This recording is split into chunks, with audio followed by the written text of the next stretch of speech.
Alright folks, it's time for us to dive back into the Blue in the Face playthrough for Halo 3.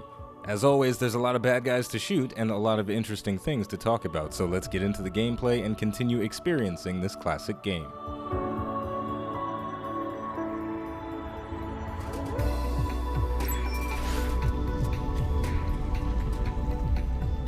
Chief, please respond. What is your status? Over.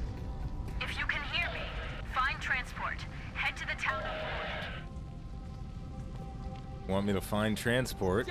So welcome to the Tsavo highway mission. This is going to be a vehicle-centric mission. All of these warthogs are destroyed, so we got to find a better one.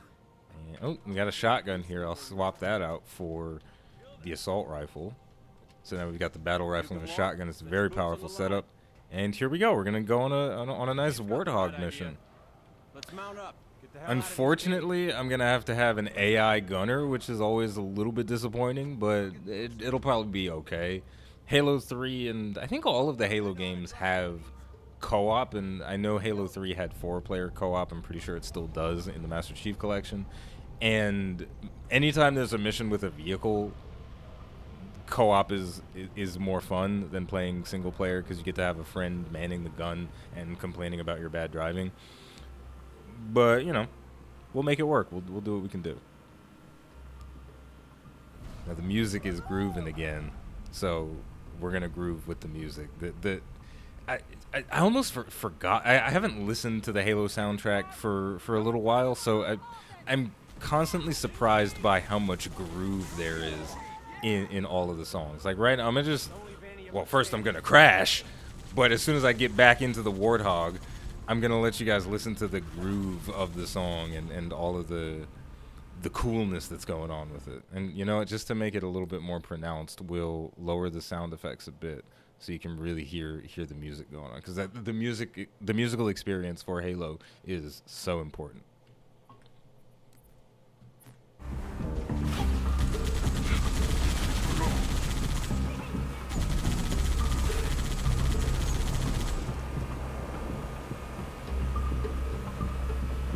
Like, this is the kind of song where I could listen to it when, like, first thing in the morning, brushing my teeth, and it would just make everything so much more epic. Now, get some distance between us and the base. Troops are gonna be looking for survivors.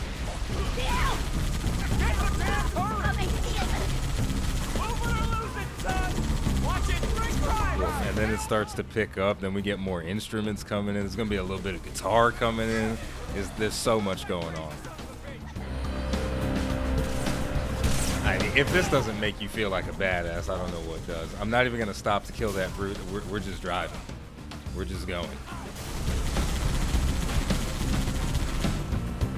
I repeat, my convoy's been hit. It's just so good.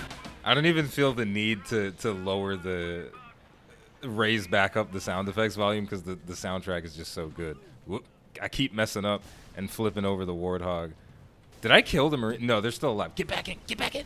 Get in, get in, get in. Oh my god, I think he's dead. Yeah, that's not good.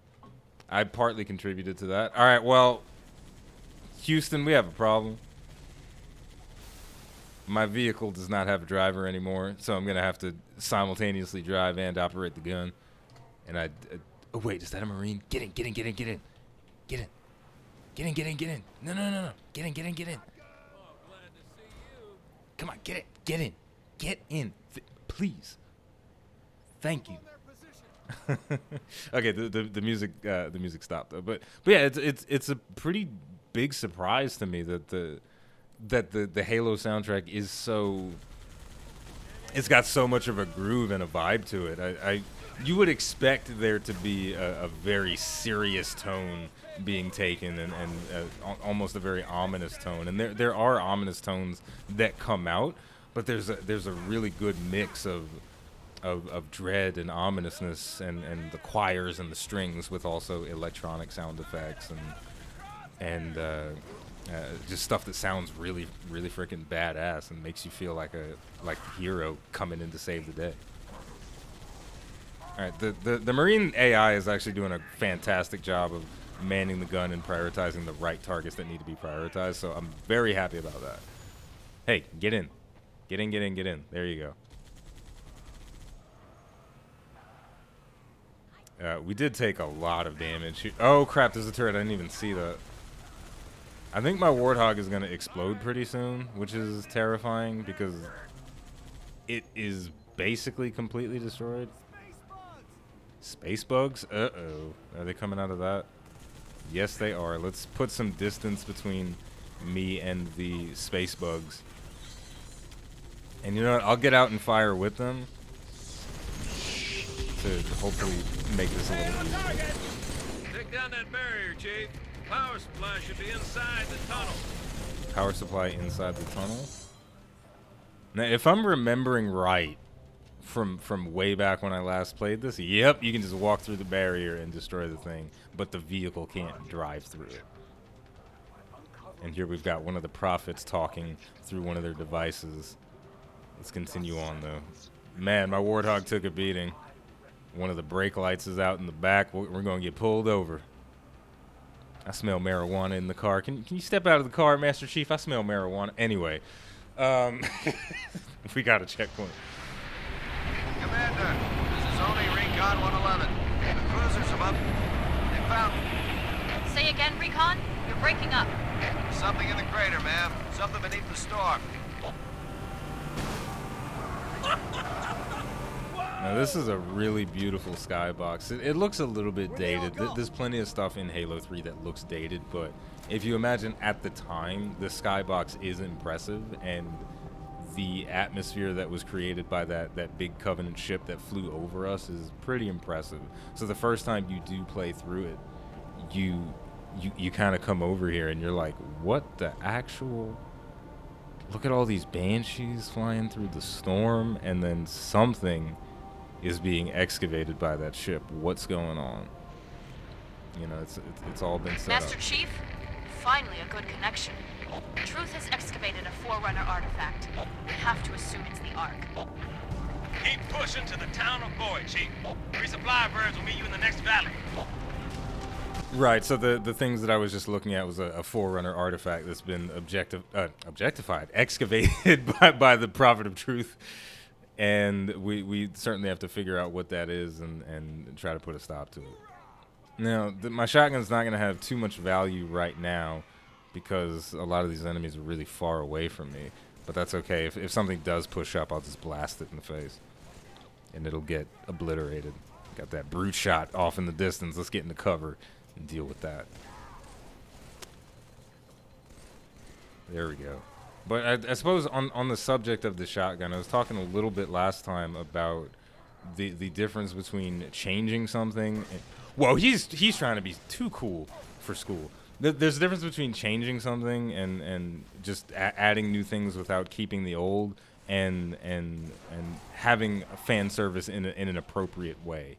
And sometimes it feels like the newer Halo games, like Halo 4, 5, and now Infinite, are not doing enough fan service, because fan service is important. Halo has been around for almost 20 years. So people like me that played Halo Combat Evolved for the first time at a friend's house on his Mac, like, we have a very, very special connection to the game in a different way than a person that played it 3 years ago for the first time, or 4 years ago for the first time, or even played it for the first time ever recently.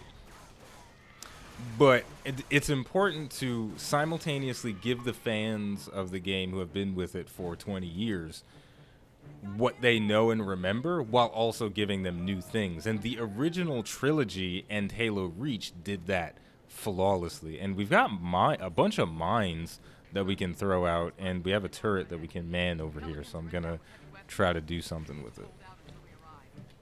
And we got that Phantom coming in, so let's just get on the turret and fire. So it's very important to give the fans what they want while also giving them new things. And the Halo trilogy has tried to balance that as much as possible. And they did a pretty good job of it. And in some areas they messed up, in other areas they did okay. But ultimately, it was very clear that with every game in the original trilogy and in Halo Reach, the developers were trying to maintain the essence of what Halo was and make sure it was a true Scotsman in every respect. They didn't want transitioning from Halo 1 to 2 to feel like you're playing a completely different game, or to make it unrecognizable from what it used to be. But then when you transition from Halo 3 and Halo Reach to Halo 4, things start to deviate a bit from what they used to be, and it's like, well, I know it's still Halo, but something feels a little fishy. And then going from Halo 4 to 5, it's like, well, hold on, what's going on here? What's happening? And then even with Halo Infinite, we see more of the... We get more of this feeling that things are... Yoink! Okay, that wasn't going to hit me, but I was really scared that was going to hit me. We see more of the... We have to change, we have to modernize, and we have to move into the future, and some of the old designs are just not going to make it into the game. And obviously the developers are within their right to do things like that. And who wants to design the same exact thing for 20 years? Nobody is the answer to that question. But, oh, there's a Wraith. That's...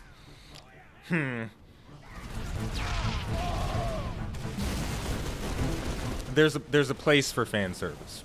There's a real place for fan service, and my ultimate point is the Halo Infinite 8-minute gameplay reveal trailer thing would have been better received if, in addition to seeing new weapons, we saw old returning weapons, specifically the shotgun, because the Halo shotgun is the Halo shotgun.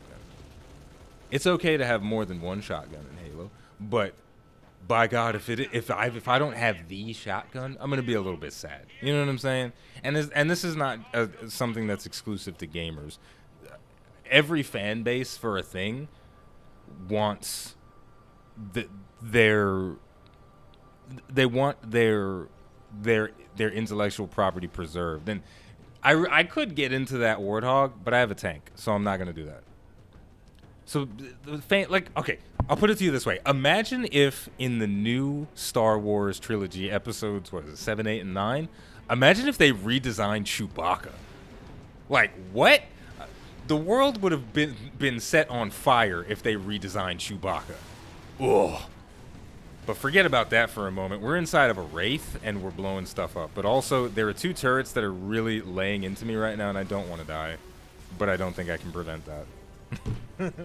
See, it's always kind of funny though whenever I look at the fan base of Halo reacting to different things and different design decisions that were made for the games across Halo 4, 5, and now Infinite, because it's very reminiscent of things that happen in other fan bases that I'm a part of, specifically Star Trek and to a lesser extent Star Wars, but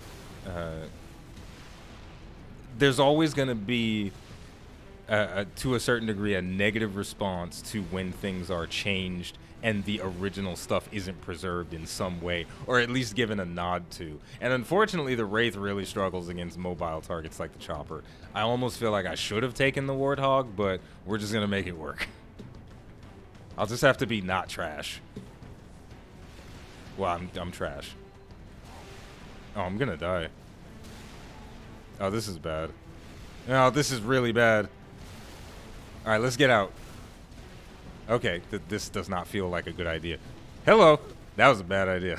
I just shouldn't have gotten out.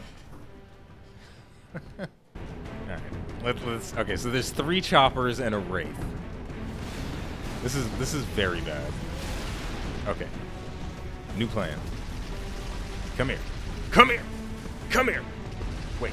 Oh shit. There we go. I blew it up. Gimme the chopper. Get off. There we go. Okay, I need to, like, move, because there's too many enemies. I'm taking a lot of shots. Oh, my God. Get me to safety, please. I think I can get back into the Wraith that I had before, because that was still alive. Yeah. It feels a bit more durable than the chopper. There we go. I think that was the most Master Chief thing that I've ever done in my Halo existence. Uh-oh, that's bad. All right, let's try it again. I'll try it again. Come here, come here. No, he shot me off. Well, I was feeling it, Mr. Krabs, but I died in the end. But that's a moment in time right there. I'll never forget that. I'll try it again.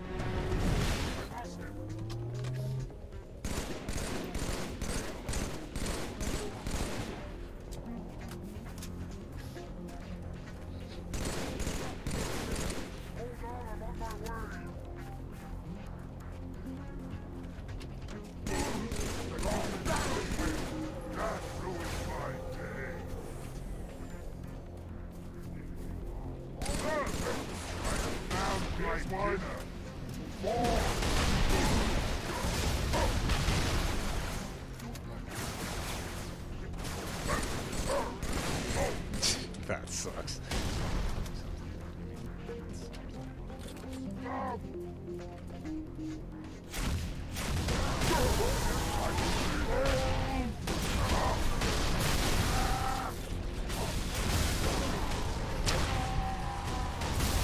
Oh, I got a checkpoint. I started playing super serious there because I didn't have a checkpoint, and I just did not want to die in that moment because I went through so much together. There's always these moments where they put you in an arena, and those are the hardest moments in the campaign. They basically, the pattern that the game seems to go through is that it lets you float through a bunch of like really easy bullshit for the first maybe 10-15 minutes or so, and then they throw you into an arena where you really gotta put up or shut up. And this guy right here with his turret is the biggest problem, but if I work the angles, I can blast him. There we go, got him. No problemo. Easy peasy lemon squeezy.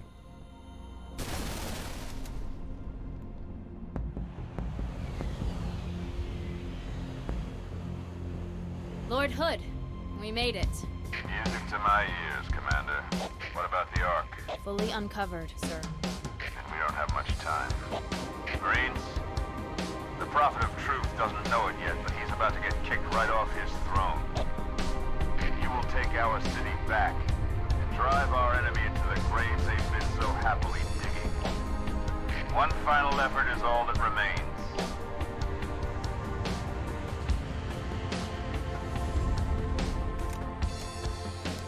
Let the badassery continue. So the TLDR version of everything that I've just been saying is that you got to have fan service in addition to innovation. You can't just cast away the things that people love, because they will get upset, and no amount of argumentation is going to make them less annoyed at the fact that the thing that they loved has been changed.